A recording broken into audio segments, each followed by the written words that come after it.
Hi everybody, Be Healthy Hub சேனலுக்கு உங்களை அன்புடன் வரவேற்கும் உங்கள் செல்வன்ராஜ். இன்று பிறந்த நாள் மற்றும் திருமண நாள் காணும் அனைவருக்கும் வாழ்த்துக்கள். இன்னைக்கு நம்ம பார்க்க போறது என்ன அப்படின்னா Flax seeds, ஆளு விதையை பத்தி தான் நம்ம பார்க்க போறோம். இது ஒரு பிளான்ட் ப்ராடக்ட்டுங்க. அது இதுல பயங்கரமான நன்மைகள்லாம் இருக்கு. உள்ளுக்கும் நன்மை, அந்த ஹேருக்கும் நன்மை, அந்த ஸ்கின்னுக்கும் நன்மை. இதுல என்னென்னலாம் உள்ள இருக்க சத்துக்கள் இருக்கு அப்படின்னு பாத்தீங்கன்னா புரோட்டீன் இருக்கு, ஒரு ரிச் ஃபைபர் இருக்கு, ஒமேகா 3 ஃபேட்டி ஆசிட் இருக்குது. ஸோ நிறைய பேர் வந்து பார்த்தீங்கன்னா அசைவ உணவு சாப்பிடாதவங்களுக்கு இந்த மீன் எல்லாம் சாப்பிட மாட்டேன்னு சொல்றவங்க வெஜிடேரியன் லைக் இருக்கிறது வந்து பார்த்தீங்கன்னா இது ரொம்ப அற்புதமான உணவு. அதில் என்ன சத்துக்கள் இருக்கோ அதே சத்துக்கள் இந்த ஃபிளாக்ஸ் சீட்ஸ்லேயும் இருக்கு. ஸோ விட்டமின்ஸ் பார்த்தீங்கன்னா B1 இருக்கு, B6 இருக்கு, கால்சியம் இருக்கு, மெக்னீசியம் இருக்குது. ஸோ நான் ஏற்கனவே சொன்ன மாதிரி ஒரு ரிச் ஃபைபர் இருக்கு.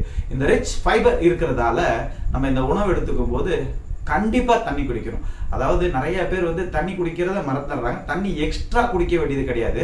சராசரியா ஒரு நாளைக்கு நம்ம எவ்வளவு தண்ணி குடிக்கணுமோ அன்னைக்கு கண்டிப்பா நம்ம தண்ணி குடிச்சாகணும். ஏன்னா ரிச் ஃபைபர் வந்து கண்டிப்பா வந்து நம்ம உடம்புல வந்து கரையணும் அப்படின்ற ஒரு காரணத்துக்காக. ஸோ இது எவ்வளவு எடுத்துக்கலாம் அப்படின்னு பாத்தீங்கன்னா ஒரு நாளைக்கு ஒரு ஆள் வந்து 40 கிராம்ஸ்க்கு மேல எடுத்துக்க கூடாது. எல்லா உணவுமே வந்து பாத்தீங்கன்னா அளவுக்கு மிஞ்சினால் அமுதமும் நஞ்சு அப்படின்னு சொல்லுவாங்க. அந்த மாதிரி தான் நம்ம எடுத்துக்கணும். ஸோ இது சாப்பிட்றதால என்னென்னலாம் நமக்கு நல்லது நடக்குது அப்படின்னு சொல்லிட்டு பாத்தீங்கன்னா லோ ப்ரெஷர் இருக்கவங்களுக்கும் கண்ட்ரோல் ஆகும், ஹை ப்ரெஷர் இருக்கவங்களுக்கும் கண்ட்ரோல் ஆகும், பேட் கொலஸ்ட்ரால்லாம் வந்து நீங்கும், அண்ட் ஸ்கின்னுக்கு ரொம்ப நல்லது. டைஜஸ்ட் ப்ராப்ளம் இருக்கவங்களுக்கு டைஜஸ்ட் ப்ராப்ளம் வராது. தண்ணி குடிக்கலன்னா கண்டிப்பா டைஜஸ்ட் ப்ராப்ளம் இன்னும் கொஞ்சம் மேல தூக்கும். கண்டிப்பா அது எந்த மாற்று கருத்தும் கிடையாது. ஸோ கரெக்டான முறையில் தண்ணி குடிச்சா எந்த ஒரு பிரச்சனையும் கிடையாது. ஸோ அதுக்கப்புறம் வந்து பாத்தீங்கன்னா இந்த வெயிட் லாஸ் பண்ற பீப்புளுக்கு வந்து ஒரு நல்ல ஒரு உணவு வந்து பாத்தீங்கன்னா இந்த ஆலிவ் விதைன்னு சொல்லலாம். ஏன்னா வெயிட் லாஸ் பீப்புள் என்ன பண்ணுவாங்க அப்படின்னா அந்த டயட் அப்படின்ற ஒரு விஷயத்தை வந்து புரிஞ்சுக்காம நிறைய சாப்பிடாம இருந்து வெயிட்டை குறைப்பாங்க. அதை நான் ஏற்கனவே பல வீடியோவில் நான் சொல்லியிருக்கிறேன். ஸோ அது வந்து நல்ல ஒரு மெத்தட் கிடையாது. சரிவிதமான ஒரு ஊட்டச்சத்தோட நம்ம வந்து வெயிட்டை குறைக்கணும். ஸோ அப்படி குறைச்சா ஒன்றும் பிரச்சனை கிடையாது.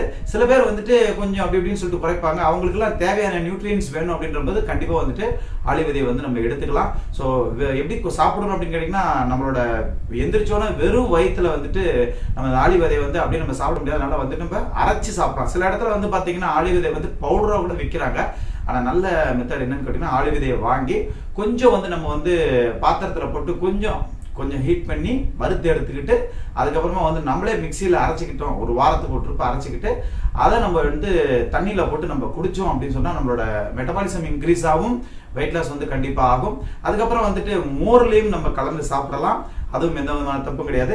ஸோ அதே மாதிரி வந்து பார்த்தீங்கன்னா இந்த ரெண்டு மெத்தடில் எந்த மெத்தட் வேணால் வந்து டின்னருக்கும் லஞ்சுக்கும் 1 மணி நேரத்துக்கு முன்னாடி சாப்பிட்டுட்டு நீங்கள் டின்னரோ இல்லை 1 மணி நேரத்துக்கு முன்னாடி சாப்பிட்டுட்டு நீங்கள் லஞ்சோ சாப்பிட்டோம் அப்படின்னா ரொம்ப வெயிட் லாஸுக்கு ரொம்ப நல்லா இருக்கும். அண்ட் நம்ம ஃப்ரூட் சாலட்ஸு, அப்புறமா வந்து குழம்புங்களில், ரசத்தில், தயிர் சாதம் சாப்பிடும் போதும் எல்லாத்துலேயுமே வந்து ஒரு பெப்பரை தூவுற மாதிரி நீங்கள் தூவிட்டு சாப்பிட்டீங்க அப்படின்னா ரொம்ப ஹெல்ப்ஃபுல்லாக இருக்கும். அண்ட் வந்து பார்த்தீங்கன்னா ஹேருக்கு நிறைய பேர் வந்து ஹேர் உடையும் நிறைய போகிறதுக்கு என்ன பண்ணுவாங்க அப்படின்னா இந்த பிளாஸ்டிக் கிட்ஸை யூஸ் பண்ணலாம். ஸோ எப்படி யூஸ் பண்ணணும் அப்படின்னு கேட்டிங்கன்னா இந்த ஆலிவ் விதையை வந்து நல்லா ஹாட் வாட்டரில் போட்டு நல்லா பாயில் பண்ணணும். நீங்கள் எவ்வளோக்கு எவ்வளோ பாயில் பண்ணுறீங்களோ ஒரு ஜெல் மாதிரி வந்துடும். அந்த ஜெல்லை எடுத்து வச்சுக்கிட்டு கற்றாழை இதோட ஜெல்லை வந்து எடுத்து வச்சுக்கிட்டு ரெண்டுத்தையும் ஹேரில் அப்ளை பண்ணி இந்த வேர்கள்லாம் படுற மாதிரி நல்ல ஒரு மசாஜ் மாதிரி பண்ணிட்டு கொஞ்ச நேரம் விட்டுட்டு ஒரு 1/4 மணி நேரத்துக்கு அப்புறம் ஒரு டவல் ஒன்று எடுத்துட்டு அந்த டவல் வந்துட்டு கொஞ்சம் ஹாட் வாட்டரில் போட்டு நல்லா புளிஞ்சு எடுத்துட்டு மேலே கட்டி விட்டுட்டு ஒரு 1/2 hour கழிச்சுட்டு அதுக்கப்புறம் நீங்கள் வந்து சீயக்காய் அந்த மாதிரி போட்டு நீங்கள் குளிச்சுட்டு வந்தீங்க அப்படின்னா அந்த இளநரை போயிடும். ஹேர் வந்து ரொம்ப சாஃப்டாக இருக்கும்.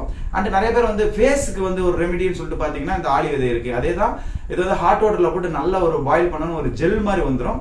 அந்த ஜெல்லை நல்ல ஒரு துணியில் வந்து ஃபில்டர் பண்ணி எடுத்து வச்சுக்கிட்டு சோற்றுக்கற்றையில் இருக்கிற அந்த ஒரு ஜெல்லையும் எடுத்துட்டு கொஞ்சம் கஸ்தூரி மஞ்சள் ஆட் பண்ணி ஃபேஸுக்கு போட்டு கொஞ்ச நேரம் கழிச்சு நீங்கள் அப்படியே வந்து கழுவிக்கிட்டே வாங்க. கொஞ்ச நாள்ல வந்து பார்த்தீங்கன்னா ஒரு எக்ஸலண்ட்டான ஒரு ரிசல்ட்டு, இந்த கரும்புள்ளி நீங்கிறதெல்லாம் பார்க்கலாம். ஸோ எக்ஸலண்ட்டான ப்ராடக்ட்ஸில் கண்டிப்பாக வந்துட்டு ஆலிவ் விதையும் ஒன்று.